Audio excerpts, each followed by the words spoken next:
السلام علیکم، یہ چائنا ریڈیو انٹرنیشنل کی اردو سروس ہے۔ بیجنگ اسٹوڈیو سے اب تک کی اہم خبروں کے ساتھ میں ہوں اعتصام الحق۔ سب سے پہلے اہم خبروں کا خلاصہ۔ AIIB اور China international development cooperation agency کے درمیان مفاہمتی یادداشت پر دستخط۔ چینی نمائندے کی انسانی حقوق کونسل میں مسئلہ فلسطین پر چین کے موقف کی وضاحت۔ اور فوکوشیما جوہری آلودہ پانی کے سمندر میں اخراج پر IAEA کی رپورٹ متنازع ہے، چینی وزارت خارجہ۔ اب خبریں تفصیل کے ساتھ۔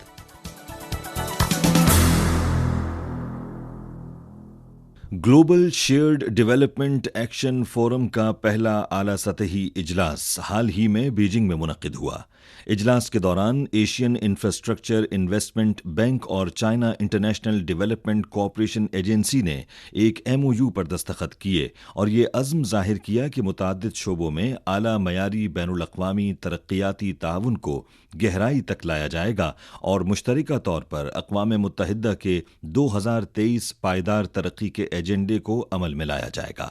MOU کے مطابق AIIB اور China international development cooperation agency موسمیاتی تبدیلی، ڈیجیٹل بنیادی تنصیبات اور باہمی روابط کے فروغ سمیت مختلف شعبوں میں مشترکہ فائنانسنگ پر توجہ دیں گے۔ AIIB کے نائب سربراہ ڈینی الیگزینڈر نے China international development cooperation agency کے ساتھ تعاون کا خیر مقدم کیا۔ انہوں نے کہا کہ AIIB مختلف منصوبہ جات کی بدولت ترقی کے شعبے پر وسیع اثرات ڈالے گا، بالخصوص کم آمدنی والے ممالک اس سے زیادہ مستفید ہوں گے۔ China international development cooperation agency اعلیٰ معیاری منصوبوں کو عمل میں لانے کے لیے مددگار ثابت ہوگی۔ China international development cooperation agency کے زیر اہتمام global shared development action forum کے پہلے اعلیٰ سطحی اجلاس میں غربت میں کمی اور زراعت کے موضوع پر ذیلی فورم میں شرکاء نے کہا کہ چین نے تیز رفتار اقتصادی ترقی حاصل کی ہے اور چین کا وسیع پیمانے پر غربت میں کمی کا تجربہ دنیا کے لیے قابل تقلید ہے۔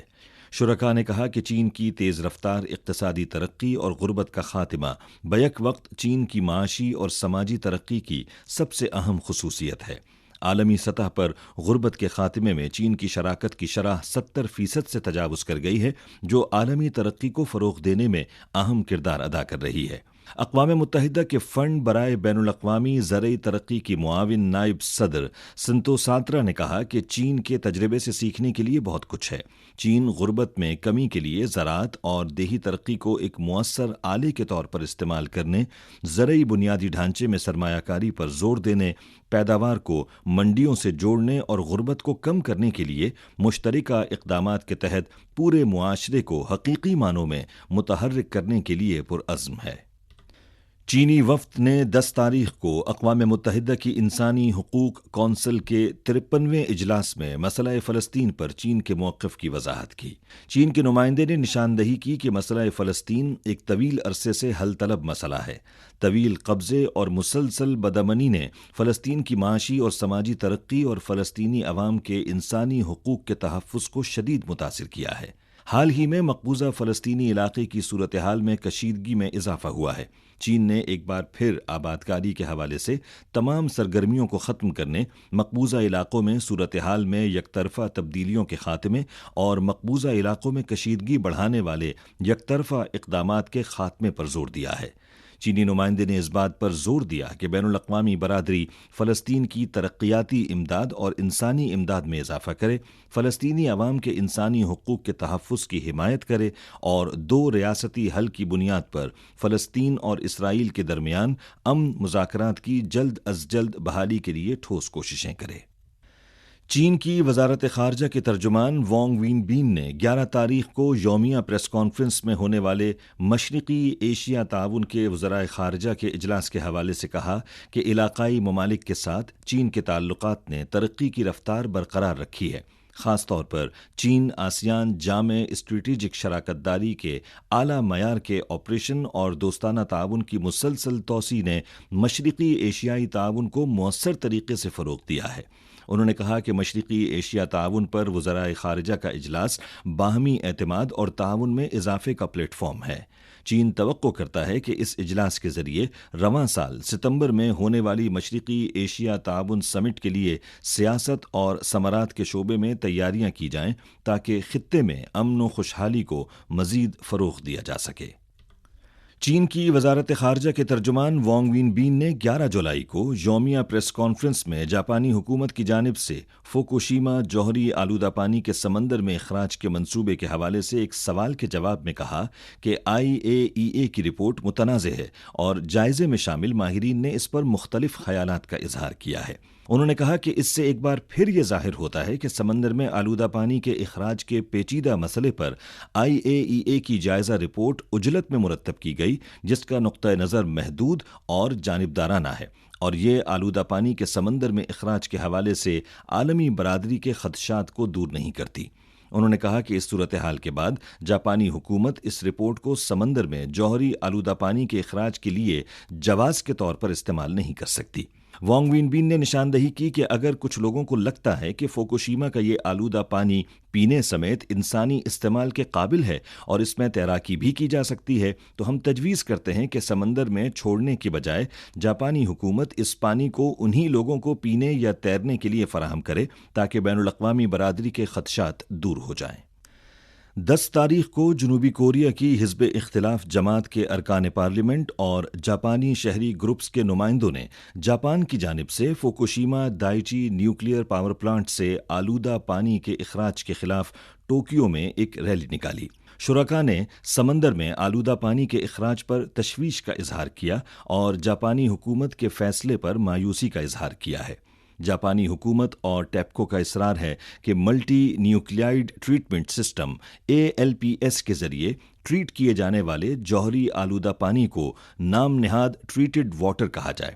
ان کا ماننا ہے کہ ٹریٹڈ واٹر معیار تک پہنچ چکا ہے اور اسے چھوڑا جا سکتا ہے، لیکن جاپان میں لوگ اس کی حفاظت کے بارے میں کافی فکر مند ہیں۔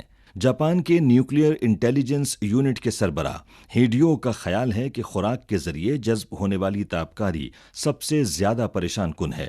سمندر میں تیرنے اور کھیلنے کے دوران بھی آپ کو تابکار مواد کا سامنا ہو سکتا ہے۔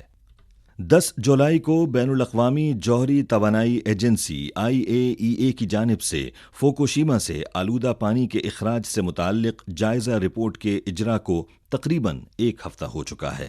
اس عرصے کے دوران بحر الکاہل جزیرے کے ممالک فلپائن، انڈونیشیا، جنوبی افریقہ، پیرو، چین، جنوبی کوریا اور دیگر بین الاقوامی برادریوں نے جاپان کی جانب سے سمندر میں آلودگی کے اخراج کے منصوبے کی شدید مخالفت کی، لیکن دوسری جانب امریکی محکمہ خارجہ نے ایک بیان جاری کیا ہے جس میں خیر مقدم کا اظہار کیا گیا ہے اور مغربی سیاستدان جاپان کے اس منصوبے کی متنازع نوعیت پر بڑی حد تک خاموش ہیں۔